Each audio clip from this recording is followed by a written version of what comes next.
my beautiful soul. Good morning to all of you. Welcome to all in my class friend. This is Archana education platform पे आपका हार्दिक स्वागत है dear.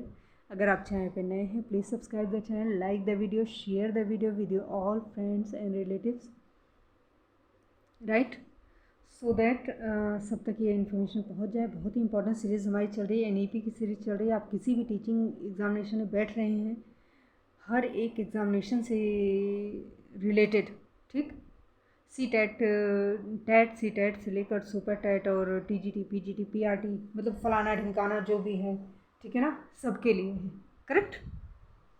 तो और channel को like, subscribe, share करते जाइए, दौड़ाते जाइए, मैक्सिमम लोगों तक ये पहुंच सके. इसका माध्यम सिर्फ आप हैं. मैं तो सिर्फ आपको ऑथेंटिक चीज़ें दे सकती हूँ बेटा, लेकिन चैनल को स्ट्रॉन्ग सिर्फ और सिर्फ आप बना सकते हो. This is my humble request कि आप लोग थोड़ा सपोर्ट कीजिए और बहुत ही जल्दी आप लाइव क्लासेस भी देखेंगे. स्टूडेंट आप लोग की कृपा से धीरे धीरे बढ़ रहे हैं, बस आप लोग सपोर्ट करते रहिए. बहुत जल्दी लाइव क्लास देखेंगे आप. और अपने सजेशन दीजिए, आप क्या चाहते हैं, किस टॉपिक पे चाहते हैं, सब्जेक्ट आपका स्पेसिफिक इस तरह से थोड़ा सा आप बताइए. लेवल किस लेवल पर चाहते हैं, PRT चाहते हैं, TGT चाहते हैं, PGT चाहते हैं, इस तरह से करके आप बताइए. और हमारे TGT, PGT economics and home science के सीरीज चल रहे हैं. 11th 12th economics and home science के सीरीज चल रहे हैं. एंड हमारे CTET एग्जामिनेशंस के सीरीज भी चल रहे हैं, ठीक है ना. If you are interested to join any paid batch, kindly comment in comment box. I will add you in my paid batch. Right dear, it was all about the information. And हमारा यहीं से start करते हैं हम NEP 2020, right. हमारा इसके पहले के सारे पार्ट हो चुके हैं और ये हमारा है 4th पार्ट, क्रियान्वयन की रणनीति, राइट. यहीं से हम स्टार्ट करते हैं. तो भाग 4 पार्ट 4, क्रियान्वयन की रणनीति. केंद्रीय शिक्षा सलाहकार बोर्ड का सशक्तिकरण. इस नीति के सफल क्रियान्वयन के लिए राष्ट्रीय, राज्य, संस्थागत और व्यक्तिगत स्तर पर एक दीर्घकालिक विज़न, विशेषज्ञता की निरंतर उपलब्धता और संबंधित लोगों द्वारा ठोस कदम उठाए जाने की आवश्यकता है. इस संदर्भ में यह नीति केंद्रीय शिक्षा सलाहकार बोर्ड यानी कैब, ठीक, कैब क्या है, केंद्रीय शिक्षा सलाहकार बोर्ड, ठीक. आप इसको कहीं नोट कर लीजिए क्योंकि आपके काम आएंगे, ठीक है. सलाहकार बोर्ड, ठीक. जो चीज़ें मतलब देखते हो आपको नोट करना चाहिए, तुरंत नोट किया करो, ठीक है. चलिए, आई होप आपने नोट कर लिया होगा. इस नीति के सफल क्रियान्वयन के लिए राष्ट्रीय, संस्थागत और व्यक्तिगत स्तर पर एक दीर्घकालीन विजन की निरंतर उपलब्धता, ये तो हो चुका ना. कैब के सशक्तिकरण की अनुशंसा करती है जो कि न केवल शैक्षणिक और सांस्कृतिक विकास से जुड़े मुद्दों पर व्यापक परामर्श और समीक्षा के लिए एक फोरम प्रदान करता है, बल्कि इससे कहीं अधिक बृहद उद्देश्य हैं. एक पुनर्कल्पित और पुनर्जीवित कैब मानव संसाधन विकास मंत्रालय और राज्य स्तर पर सदृश इकाइयों और निकायों के साथ मिलकर देश में शिक्षा के विज़न को लगातार अनवरत रूप से विकसित करने, सुस्पष्टता लाने, ठीक है ना, उसका आकलन करने, उसको संशोधित करने के लिए जिम्मेदार होगा. इससे ऐसे संस्थागत रूपरेखाओं को भी लगातार तैयार और उनकी समीक्षा करते रहना चाहिए जो इस विज़न को प्राप्त करने में सहायक होंगी. अधिगम और शिक्षा पर एक बार फिर ध्यान केंद्रित करने के लिए यह वांछित होगा कि मानव संसाधन विकास मंत्रालय को शिक्षा मंत्रालय MOE के रूप में पुनः नामित किया जाएगा. वित्त पोषण सभी के लिए वाहनीय एवं गुणवत्तापूर्ण शिक्षा. यह नीति शैक्षिक निवेश में उल्लेखनीय वृद्धि के लिए प्रतिबद्ध है, क्योंकि समाज के भविष्य हेतु युवाओं के लिए उच्चतर गुणवत्ता युक्त शिक्षा से बेहतर कोई निवेश नहीं होता. दुर्भाग्य से भारत में शिक्षा पर होने वाला सार्वजनिक व्यय कभी भी सरकारी खर्च कभी भी कुल सकल घरेलू उत्पाद के 6% तक नहीं पहुंच पाया. 1968 6% से, ये point should be noted dear, कि सार्वजनिक व्यय कभी भी मतलब 6% से, जीडीपी का 6% से अधिक नहीं हो पाया, कभी भी 6% तक भी नहीं पहुंच पाया। ठीक, 1968 की शिक्षा नीति में अनुशंसा की गई थी, जिसमें 1986 की शिक्षा नीति और 1992 की नीति समीक्षा में दोहराया गया था। वर्तमान में शिक्षा पर सार्वजनिक खर्च, ठीक, केंद्र और राज्य सरकारों द्वारा जीडीपी बजटीय आवंटन 2017-18 के अनुसार, जस्ट वेट, हाँ 1 मिनट में थोड़ा सा चेंज कर रही हूँ।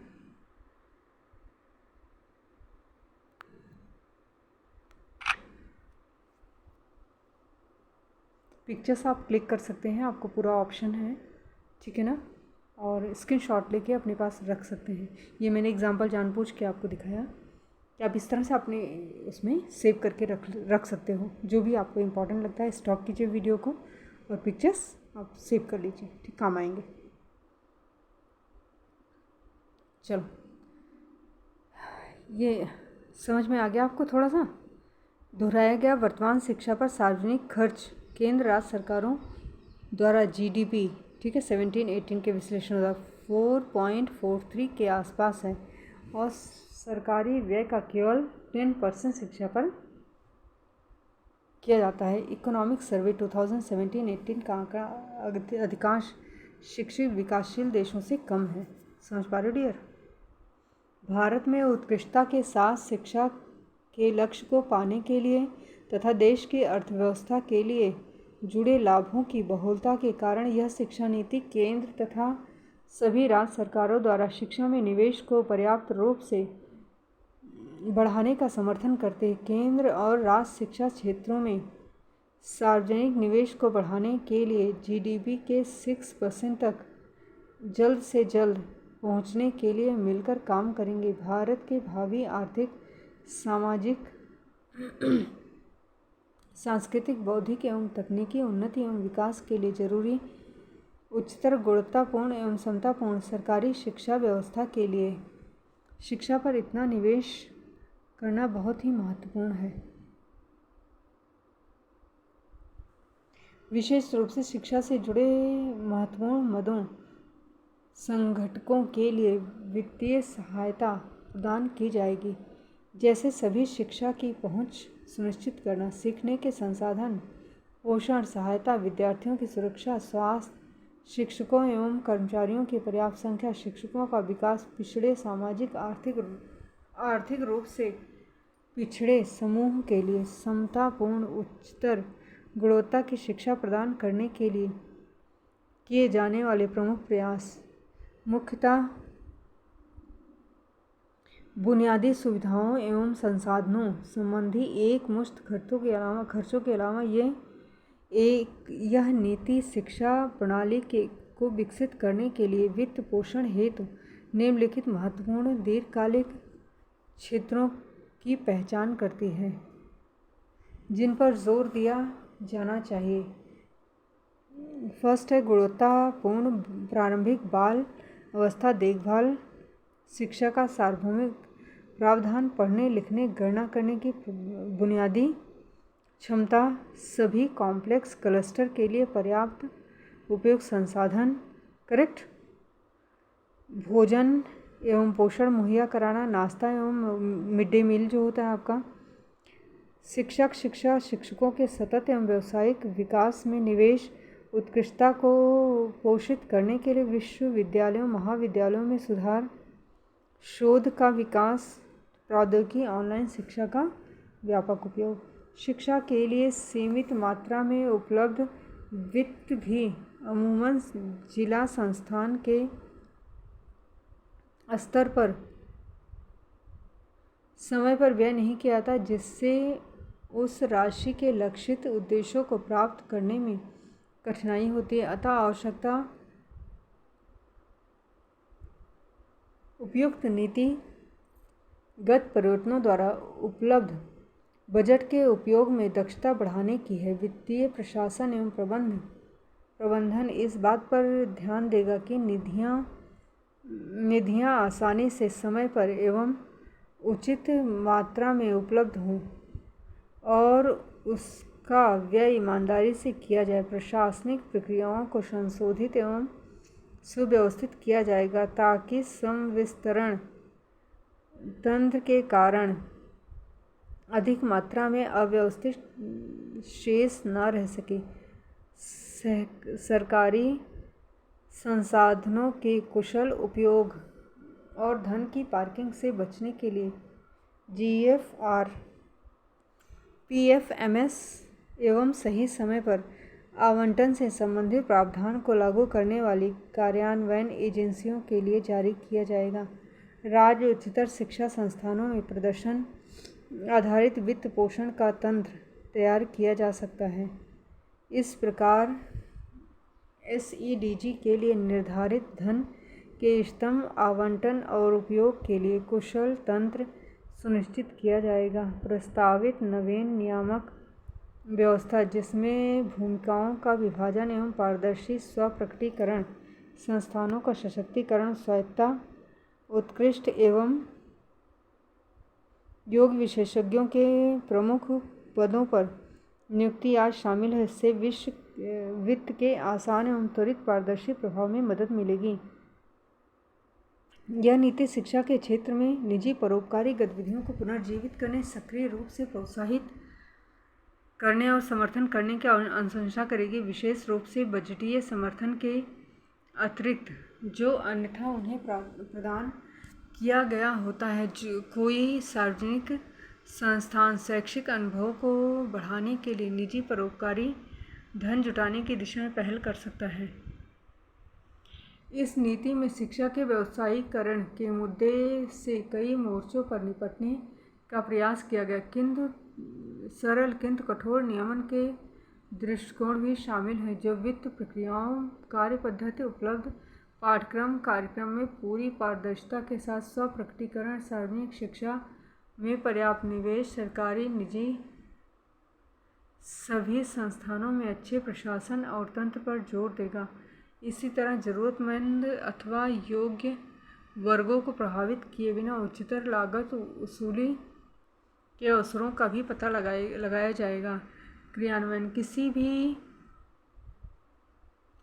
नीति की प्रभावशीलता उसके कार्यान्वयन पर निर्भर करती है। ऐसे क्रियान्वयन के लिए कई निकायों द्वारा समन्वित व्यवस्थित तरीके से बहुत सी पहल करनी होगी, कई कदम उठाने की ज़रूरत है। इस नीति के क्रियान्वयन को कई निकायों, जिसमें MHRD, कैब, केंद्र राज्य सरकारें, शिक्षा संबंधी मंत्रालय, ठीक, राज्यों में शिक्षा विभाग, बोर्ड्स, NTA, स्कूल, उच्चतर शिक्षा के नियामक निकाय, NCERT, SCERT, स्कूल एवं उच्चतर शिक्षण संस्थान शामिल हैं, द्वारा शिक्षा में शामिल सभी निकायों में योजना SCERT, स्कूल एवं उच्चतर शिक्षण संस्थान शामिल हैं, द्वारा शिक्षा में शामिल सभी निकायों में योजना को लेकर आपसी समन्वय एवं तालमेल के माध्यम से इसके भाव एवं प्रायोजन अनुसार सुनिश्चित करने के लिए नेतृत्व किया जाएगा। क्रियान्वयन के लिए निम्नलिखित मार्गदर्शी सिद्धांत होंगे। पहला, नीति की भावना प्रायोजन क्रियान्वयन हेतु सबसे महत्वपूर्ण है। दूसरा, नीतिगत पहलों को चरणबद्ध तरीके से क्रियान्वित करना महत्वपूर्ण है, क्योंकि नीति के हर बिंदु में कई कदम हैं और प्रत्येक चरण इस दृष्टि से महत्वपूर्ण होगा क्योंकि वह अगले चरण के क्रियान्वयन का आधार बनता है। तीसरा, प्राथमिकीकरण द्वारा काम को एक ऐसे क्रमबद्ध तरीके से किया जाना संभव होगा जिसमें सबसे महत्वपूर्ण और अति आवश्यक कार्य पहले किए जाएं ताकि एक मजबूत नींव तैयार हो सके। चौथा, कार्यान्वयन की व्यापकता महत्वपूर्ण होगी। यह नीति एक व्यापक नज़रिया समग्रता रखती है जिसके अवयव आपस में जुड़े हुए हैं, अतः टुकड़ों में प्रयास करने की बजाय समग्र दृष्टिकोण रखते हुए क्रियान्वयन से ही वांछित उद्देश्यों की प्राप्ति सुनिश्चित होगी। 5वां, क्योंकि शिक्षा समवर्ती सूची का विषय है, अतः इसमें केंद्र और राज्यों के बीच सावधानीपूर्वक योजना निर्माण, संयुक्त निगरानी, समन्वय पूर्ण क्रियान्वयन की जरूरत होगी। 6, संतोषजनक निष्पादन के लिए मानव संरचनागत और वित्तीय संसाधनों को समय से जुटाना अहम बिंदु है। आखिर में क्रियान्वयन हेतु किया जाने वाले विविध उपायों के परस्पर जुड़ाव का सावधानीपूर्वक विश्लेषण और समीक्षा सभी पहलों के एक दूसरे से प्रभावी जुड़ाव को सुनिश्चित करने की दृष्टि से जरूरी होंगे। इसमें कुछ ऐसे कार्यों में निवेश शामिल है, उदाहरण के लिए प्रारंभिक बाल्यावस्था शिक्षा का बुनियादी ढांचा, जो न सिर्फ एक मजबूत नींव बनाने की दृष्टि से ज़रूरी है बल्कि भावी कार्यक्रम और कार्यों के बाधा रहित संचालन के लिए आवश्यक है। संबद्ध मंत्रालयों के समन्वय एवं उनके परामर्श एवं केंद्र राज्य दोनों पर विषयवार क्रियान्वयन संबंधी विशेषज्ञ समितियों का गठन किया जाएगा, जो इस उद्देश्य को चरणबद्ध तरीके से रूप से प्राप्त करने के लिए उपयुक्त सिद्धांतों के अनुसार एक विस्तृत क्रियान्वयन योजना तैयार करेंगी। करेक्ट, मुझे लग रहा हो गया क्या? करेंगी। मानव संसाधन विकास मंत्रालय द्वारा निर्दिष्ट टीमों द्वारा प्रत्येक क्रियान्वयन बिंदु के लिए रखे गए लक्ष्यों के अनुसार नीति की प्रतिवर्ष संयुक्त समीक्षा की जाएगी और कैप के साथ साझा किया जाएगा। 20, 30, 40 के दशक तक संपूर्ण नीति क्रियान्वयन अवस्था में आ चुकी होगी और उसके बाद एक व्यापक समीक्षा होगी। Right sweetheart, I think. अच्छा अभी है थोड़ा सा, ऐसे देख लो, थोड़ा ये फुल फॉर्म है, ठीक। और इनकी आप ना वो भी क्लिक कर लो बच्चा, बहुत ज़रूरी है, ठीक। पिक्चर्स, स्क्रीनशॉट, देखो ये देखो, यू कैन टेक दिस। हाँ, ये सिर्फ स्क्रीनशॉट आप ले लीजिए और आप पढ़ते रहिए, ठीक। या मैं कर दूँ? चलो ठीक है, मैं इससे नए वीडियो पे आऊँ क्या, है ना? ज़्यादा तो है, नए वीडियो पे आऊँ तो मज़ा आएगा, है ना? एक नई मतलब शुरुआत होगी। राइट, चलो इसको